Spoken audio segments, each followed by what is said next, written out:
we're still on the rule of threes, and now I'm going to talk about three cities in the world, actually. One of them is not in America. Two of them are. And then I'm going to talk about other cities that had an impact on me. But the number one is San Francisco Bay Area. It's not just San Francisco, but the whole area. And I lived there for 9 years in Marin County, which is just outside of San Francisco. And the thing about Marin was from where we lived, there were three, again, the rule of threes. There were three beautiful parts of the panorama, you would say. One was a mountain in the side called Mount Tamalpais, which is a mountain that kind of fills up all of Marin County. Then you could see the bay, San Francisco Bay, from our deck, balcony. And the third one was a river going, a little stream, a little river, running below us.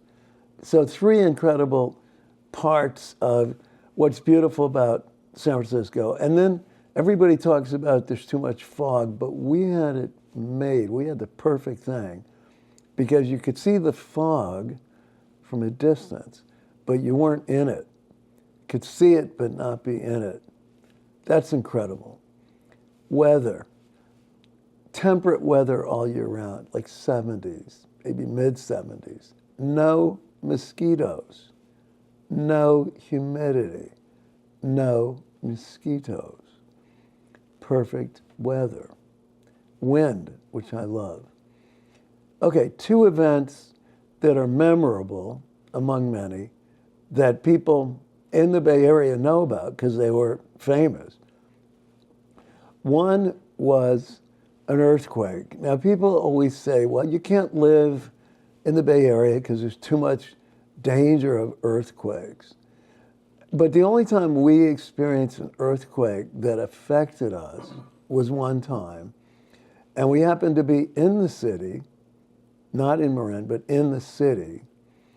And we had actually gone to a hospital where my wife was being treated with in vitro stuff. We were actually having an appointment about the efforts to get pregnant. And then we went to this really cool cafe in the city, up in Pacific Heights section of the city.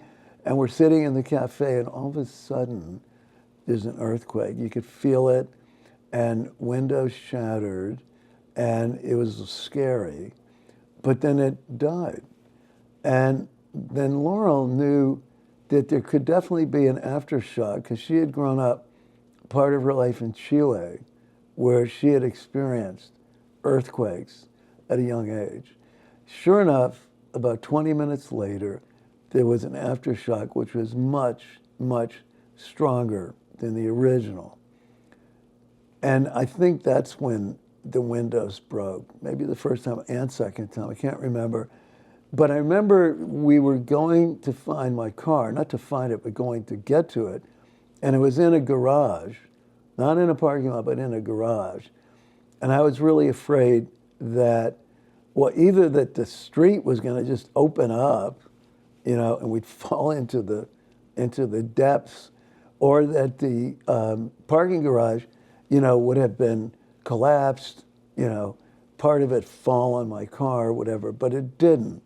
But the issue then was getting out of the city to get back to Marin. And the only way you can get back to Marin from the city, if you don't take a ferry, is by the famous Golden Gate Bridge, probably the most famous bridge in the world. And we were able to get to the bridge, but we had to go around all kinds of places. We stopped at this Jewish community center that we knew and talked to people, tried to find out how were we going to get to the bridge. Eventually we did. We drove over the bridge, and then we parked the car. There's like a tourist viewpoint, kind of a view of the city, because you're up high and you can see the whole city from the Marin side of the bridge, over the bridge, a place to pull over. And we pulled over and we watched the neighborhood called the Marina District burn to the ground. We watched the Marina District burn, our favorite section of San Francisco. Beautiful area where it's all parks and you can walk down to the bay and you see this marina and you see sailboats. And I used to play softball there, and we used to go to the Safeway. Safeway was called Singles Safeway because people would meet each other at that Safeway right in the Marina District, burned to the ground. But interestingly, San Francisco rebuilt itself very fast. And actually, because of the earthquake, they were able to tear down a highway that was above the area to go down to the Embarcadero, which is along the bay. So tearing it down opened up the waterfront, which they did in Boston with the seaport. But what's the difference? What's the difference, man? San Francisco, they did it in about 1 year. In Boston, it took about 20 years to do that. Totally different. Anyway, so San Francisco did amazing things. The other one was this. There was a 50th anniversary of the Golden Gate Bridge, 1987. And we had moved to San Francisco in 1985, so it's 2 years later. Golden Gate Bridge was built in 1937. It was considered a miracle work by engineers. And they closed off the bridge to traffic, and they were having people show up on both sides of the bridge and walk across the bridge to celebrate, to memorialize the bridge. And we happened to be south of the city, not north of the city that day, that morning, because we had actually been down in southern or mid-state,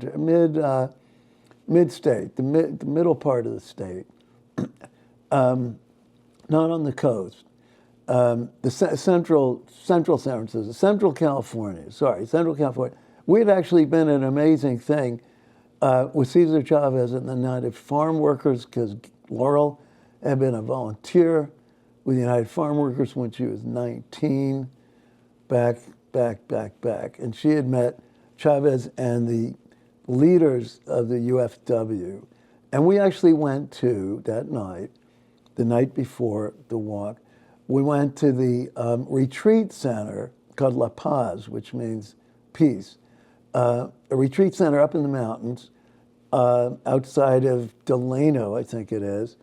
And I actually sat next to Cesar Chavez while we were watching a documentary film. That's pretty amazing. But the next morning, so we spent the night there, I believe, and the next morning we drive up to the city. We drive up. And we, as soon as we got there, the march, the walk was already starting from San Francisco north to Marin and from Marin south to the city. There were about 500,000 people, all complete, in total, about 500,000 people on the bridge at the same time. Okay, how many bridges can withstand 500,000 people at the same time? Golden Gate Bridge can, because the way it was built, suspension bridge. But at one point, when we're in the middle and we crash into the Marin contingent, it started to be like a wave. It goes up and down. And it was scary as hell for maybe a minute, because it felt like maybe the bridge will collapse. But instead of, I don't know, people in what city? Maybe Boston, who might have gotten, agitated and maybe violent, maybe, I don't know, very out of control, very, uncivilized. San Francisco, a very civilized city. The whole Bay Area, at least then, was very civilized. Everybody stayed cool. And then we couldn't make it to the other side. Everyone turned around on their side and walked back. But it was an amazing event. It was an event that people to this day would talk about, really. And those were two of many major events that I experienced in the Bay Area.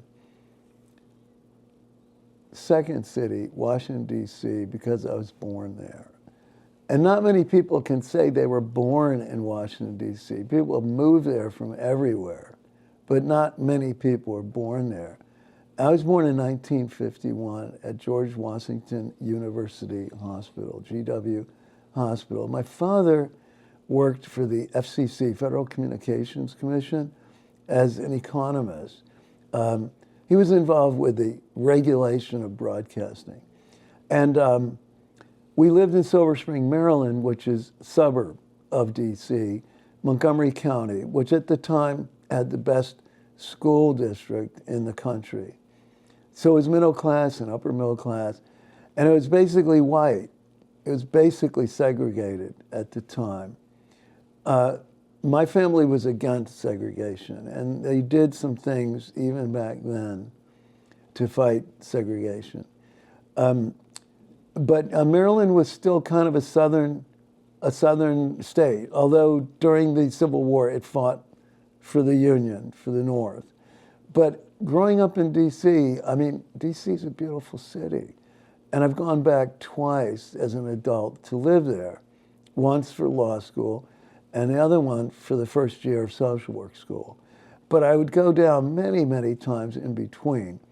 And the city, especially the northwest part of the city, where I lived for 2 years when I went to American University Law School, is like this beautiful, beautiful area that you don't usually find within a city. And there's a road, a boulevard called Massachusetts Avenue. Go figure, Massachusetts Avenue, that has all the embassies. They call it Embassy Row. Embassies from all over the world. So naturally, it's a beautiful boulevard, and the embassies, you know, one after another, are beautiful. You can see with their flag from Massachusetts Avenue. But in addition, Washington, D.C. has great, great, great entertainment, has great bookstores, great cafe bookstores, great cultural stuff, a lot of political stuff. People will readily talk about politics, readily. And then there's Georgetown, which is a beautiful area, and has, it's on the water, on the Potomac River. It has some really great, you know, restaurants and stuff. There's also really great bike riding. There's a lot of bike paths through Rock Creek Park. Again, a huge park in the city, much bigger than Central Park. And riding along the Potomac called the C&O Canal, which goes all the way up to Virginia. And across the river is Virginia and the airport, Alexandria, where the tomb is, Arlington National Cemetery. And of course, the famous Vietnam Memorial Wall, which is amazing. And my favorite memorial, the Jefferson. We also have the Lincoln Memorial and the Washington Monument, but the Jefferson Memorial, which is along this tidal basin, water, at night is just incredible, really incredible. So there's beautiful museums. The East Wing of the National Gallery of Art, which had, I think it was designed by I.M. Pei, P-E-I. There was a cafe in the East Wing, and there's like a waterfall going down the glass windows. We used to hang out there, and of course, Capitol Hill. Many demonstrations I went to, even after I left and was back in Boston. First year of Trump's victory, about 500,000 people on the Mall, which is the area between the Capitol and the Lincoln Memorial. That was called the Women's March, but there were about 1/3 men. And I was carrying a sign that said, Jews against Trump, fathers against Trump, left-handers against Trump, Jewish left-handed fathers against Trump. Everybody loved it. But I was also the subway, the metro, which was built, I don't know, maybe only 10 years before I lived there the first time, which was 1980 to 82. The metro was already there and had just like really great service. The opposite of Boston because it's a much newer system. So DC is still in my heart because of the beauty, because of the accessibility, because I was born there, because I grew up in Silver Spring, and so forth. Number 3, I'm going to say Jerusalem, even though I haven't been back since 1994. And it was the 6th time being there in Israel. It started in 1969 when I was only 18, right out of high school. And the first time when I was there, of course, the most famous place for Jews in Jerusalem is the Wailing Wall, which is the western wing, the western wall of the Second Temple, which was destroyed by the Romans around the same time that Jesus lived and was crucified, according to tradition. But the Western Wall, which is called the Wailing Wall, because people would wail. Jews remembered that the temple had existed, and they didn't stop living in Jerusalem, by the way, for those people, anti-Zionist, anti-Israel in extreme ways, who think that Jews just suddenly showed up. No, Jews lived in Jerusalem in small numbers, but throughout all of history, or all of, let's say, 2,500 years. So the Wailing Wall was incredible, and I remember the first time in Jerusalem, I'm at the Wailing Wall, and one of the times I was there was it was a Shabbat, Friday night, with Shlomo Carlebach, who was the hippie Hasidic rabbi who had been in San Francisco, had a place called the House of Love and Prayer, and he played guitar and sang. And he was doing that not next to the wall, but in the plaza. They had built a huge plaza. You would run into people from all over the world. Sometimes and often you'd run into somebody you knew from many, many years ago. Thousands of people are there, especially on Friday nights. That was a really incredible night. And then he invited us to join him at a yeshiva. A yeshiva is a Jewish study place that was just outside the wall. And this was called the Diaspora Yeshiva because it was made up of basically American hippies. This is 1969. And we had a dinner there with huge numbers of people, Shabbat dinner. That was pretty amazing. Also in Jerusalem at that time, it was just 2 years after the Six-Day War, which was 1967, which had opened up the city, but of course led to more oppression of the Palestinians. But back in 69, there was still a fair amount of openness between East Jerusalem, which is where Palestinians lived, and West Jerusalem, which is where Israeli Jews lived, and the old city, which was the area in between, had an open marketplace. And you could walk down these streets, and there would be lots of vendors, Arab vendors, and you could stop in. They're still very friendly at that time. So that was part of the attraction. But I also lived in Jerusalem in the western part a number of times, and especially back in 71, 72. I lived there for a year. And one of the areas became a favorite area was Machane Yehuda, which was a Jewish market.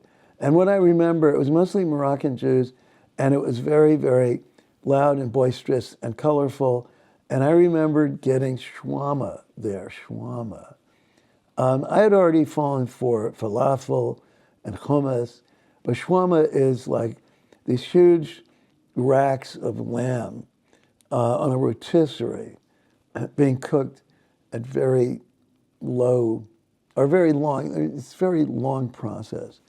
And then they would cut pieces off while it's being cooked, but the outside is already cooked, stick it inside a pita, which is the round bread, and with various dressing and everything, spices and everything. I fell in love with shawarma even more than falafel. And Machane Yehuda was a place to have it. But there's many other memories about Jerusalem. There was a bad memory the last time in '94, but I won't go into that.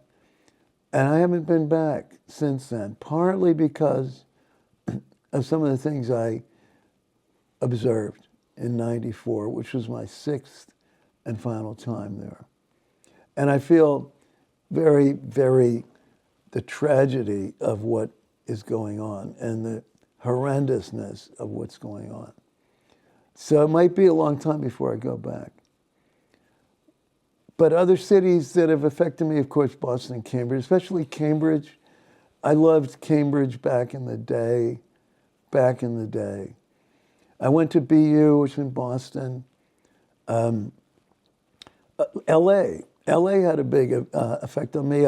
That was the first place on the West Coast I ended up, 1977. And LA had a very strong Jewish community, very strong comedy club community, and it was the first place that I went into the Pacific Ocean from Venice Beach.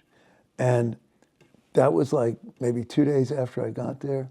And that was a big deal, going into the Pacific Ocean. It was a big deal. I still remember that. So LA had an effect on me. And unlike many people on the West Coast, if you live in Northern California, like San Francisco, they look down on Southern California, LA, San Diego, but not me. I think there's a lot in both cities that are, well, a great alternative to the East Coast in so many ways.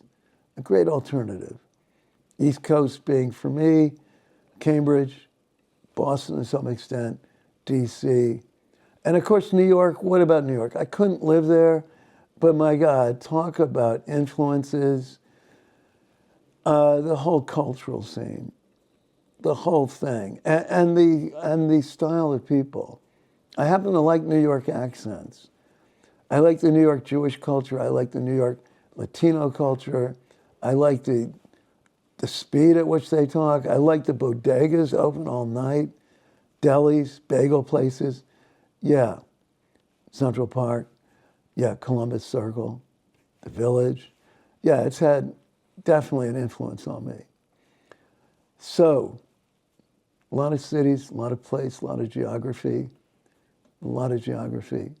Where do I belong next? I'm not sure. Oh, I forgot to mention Amherst, the little town called Amherst. 21 years there, the longest I've ever lived anywhere. And it's about an hour and a half from Boston. Easy to be part of a community. My daughter is 22 now, went to UMass Amherst. She's still there. And finally, man, Johannes, my cameraman, reminded me, of course, Caracas, Venezuela, where I was there 4 times. And Gabby was born there, and we got custody the day after she was born. And the night she was born, there was a coup against Chavez, and we had gone to a demonstration in Caracas of 500,000 people, and later that night there was a coup, and then later that night there was a counter coup. And I flew out that next morning. So Gabby, who is a dramatic person, was born in the midst of a coup and demonstrations in Caracas. That is very fitting. Vaya con Dios, los todos.